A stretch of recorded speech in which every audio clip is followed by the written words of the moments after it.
Takže dobrý den, já vás vítám u mé prezentace, která se bude věnovat MOC kurzu Operations Management. Pro ty z vás, kterým Operations Management nic neříká, tak kdybych vám měl přiblížit tento kurz, tak bych použil citát autora tohoto kurzu, Christiana Terwieše, který říká, že po absolvování tohoto kurzu se budete na svět dívat jinýma očima, budete schopni rozpoznat slabé články v řetězu, budete schopni identifikovat plýtvání a budete nahlížet na svět vlastně jiným pohledem a budete schopni zlepšit podnikové procesy. Když se podíváme na parametry kurzu, tak jak už jsem zmínil, tak autor kurzu je Christian Terwieš z Whartonovy univerzity v Pennsylvania. Délka tohoto MOC kurzu je 11 týdnů a časová náročnost by měla být podle syllabu 5 až 7 hodin týdně, ale moje osobní zkušenost je taková, že většinou postačí 3 až 4 hodiny týdně.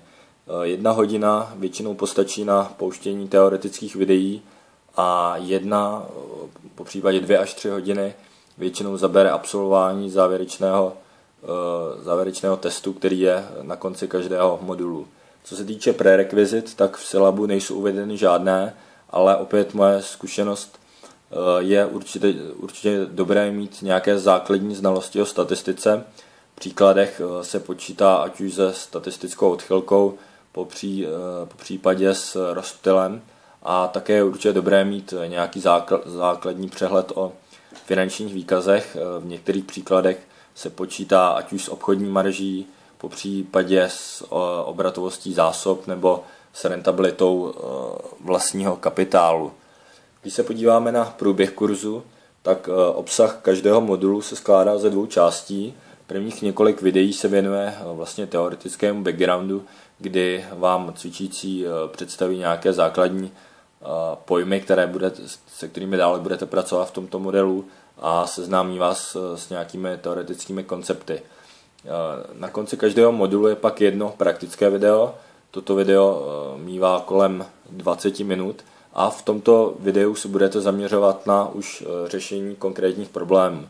To znamená, že struktura tohoto praktického videa je taková, že cvičící vám nastíní nějaký problém, nechá vám čas na vypracování tohoto problému a poté ho budete společně řešit. Jak už jsem zmínil, tak výstupem každé lekce je test, který obsahuje praktické příklady. Obvykle takový test obsahuje 3 příklady, kdy každý tento příklad obsahuje ještě dalších 3 až 5 podotázek, které je nutné vyřešit. Struktura těch testů je taková, že 90% příkladů bude nejlepší řešit v Excelu. Nemusíte se bát, že byste museli mít nějaké velké znalosti v Excelu, většinou postačí základní matematické funkce, jako je sčítání, odčítání, dělení a tak podobně.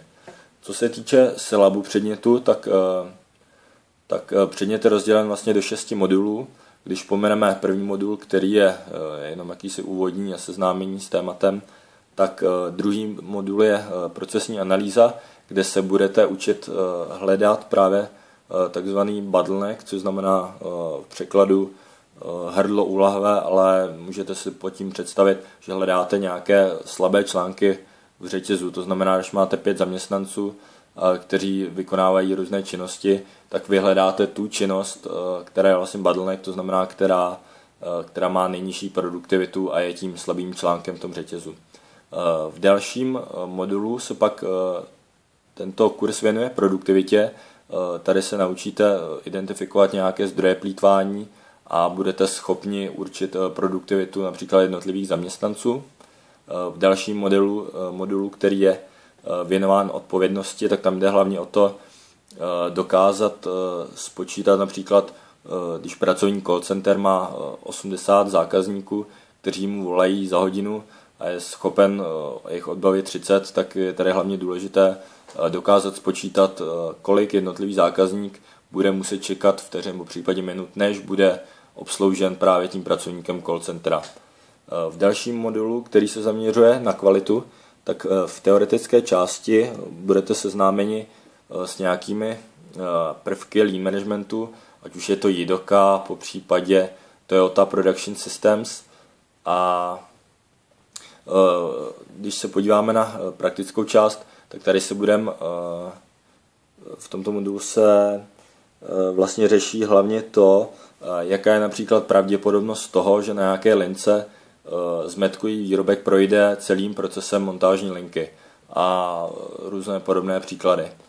V posledním modulu, který je zaměřen na product variety, tak tam se hlavně počítá s tím, když máme například 3 různé stroje, tak a každý ten stroj má nějaký setup time, to znamená nějaký vlastně čas na uvedení tohoto stroje do provozu, tak vlastně v tomto modulu se hlavně počítají ideální velikosti jednotlivých dávek pro jednotlivé zařízení. Po absolvování 6 průběžných modulů následuje závěrečný test, na který máte zhruba 2 až 3 týdny. A tento závěrečný test se skládá z otázek ze všech předchozích modulů, kdy z každého modulu vychází to na nějakých zhruba 10 otázek. To znamená, že dohromady ten závěrečný test tvoří kolem 60 otázek. Na zvládnutí závěrečného testu máte 2 pokusy, ale co je důležité, je tam neomezený čas, tudíž nedoporučuji dělat celý závěrečný test najednou, ale například rozvrhnout si to, že na každý den splnit 10 otázek z každého modulu. Povinnost pro splnění tohoto předmětu je získat alespoň 50% správných otázek a zase z vlastní zkušenosti můžu říct, že není to nic náročného, co by nikdo, kdo pravidelně zvládal ty průběžné testy, tak není to nic extra náročného. Tady se můžeme podívat na takový ukázkový příklad, jaké podobné příklady bývají v těch testech. Tady vidíme příklad, kdy máme nějakou účetní firmu, kde v té účetní firmě je 5 nějakých činností, máme tam nějaké zákazníky, kteří přichází do té firmy, buď jsou to nějaký noví zákazníci, nebo jsou to zákazníci, kteří tam chodí opakovaně a tyto činnosti obstarávají 3 nějací pracovníci, je to nějaký člověk v administrativě a pak senior a junior účetní a typická otázka k takovýmto příkladům je právě identifikovat slabé místo v tom řetězci, to znamená dokázat najít z těch 5 činností, které máme například v tomto případě, která ta činnost je vlastně nejslabším článkem toho řetězu. Další z typických otázek je potom dokázat spočítat vlastně využitelnost jednotlivých zaměstnanců a na základě toho určit, jestli by ta účetní firma neměla zaměstnat další zaměstnance, popřípadě jestli by některé zaměstnance neměla propustit. Když mám nějaké mé osobní zkušenosti a doporučení ke kurzu, tak určitě bych doporučil zapisovat všechny vzorce, protože ve videích v každém videu je poměrně dost vzorců a každý ten vzorec, který se vyskytne v každém videu, tak je potom důležitý právě pro absolvování průběžných testů. To znamená, že jakmile se objeví v nějakém videu vzorec, tak okamžitě si to někam zapisovat a snažit se ty příklady, popřípadě ty vzorce zapisovat tak, aby vám to dávalo smysl, což vám usnadní vlastně výpočet v těch průběžných a závěrečném testu. Potom, na co bych se určitě zaměřil, je opravdu dobře pochopit základní proměny, které se vysvětlí v prvním modelu, jako jsou flow rate, capacity a flow time.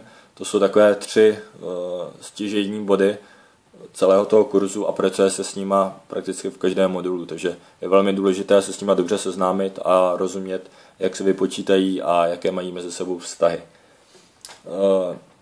Jak jsem říkal, tak je dobré klást důraz na poslední praktickou lekci každého videa, protože jak pochopíte toto praktické video a dokážete spočítat příklady, které jsou řešené v těchto videích, tak nebudete mít problém absolvovat průběžné testy, protože ty příklady jsou velmi, velmi podobné, jenom s nějakými menšími obměnami.